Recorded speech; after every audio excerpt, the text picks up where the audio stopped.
Binigyang diin ng gobyerno ng Pilipinas na igagalang ang mga kondisyon ng Indonesia kaugnay sa pagbabalik bansa ni Mary Jane Veloso, kung saan didiretso at ano-ano ang mga prosesong gagawin. May report si Gab Villegas.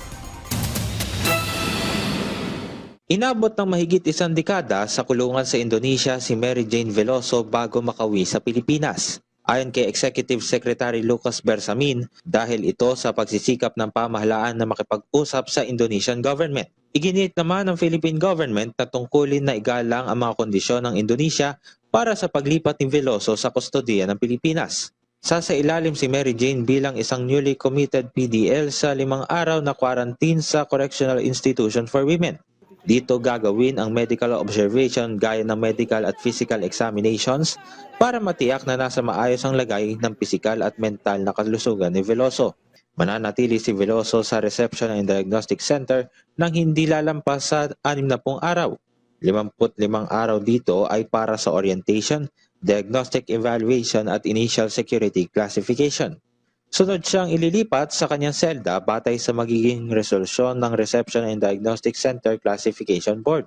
Matapos ang 5 araw na quarantine na matatapos sa ika-24 ng Disyembre, papayagan na ang pamilya ni Veloso na dalawin siya. Tiniyak ng Bureau of Corrections na sa magkaiwalay na pasilidad matetitine si Veloso at kanyang umano'y illegal recruiter para matiyak na hindi sila magkikita. Ngayong mapapasailalim na ng jurisdiksyon ng Pilipinas si Mary Jane, posible nga kaya ang paggawad sa kanya ng clemency ng pamahalaan? Ayon kay Bersamin, masyado pang maaga para pag-usapan ang mga posibleng mangyari dahil prioridad ni Pangulong Marcos Jr. ang pagpapauwi kay Veloso sa bansa. Higit isang dekadang nakakulong sa Indonesia si Mary Jane.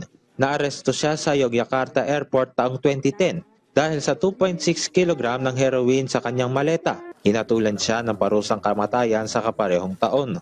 Pero naipagpaliban ang kanyang execution taong 2015 dahil sa ibinigay na temporary reprieve ng Indonesian government.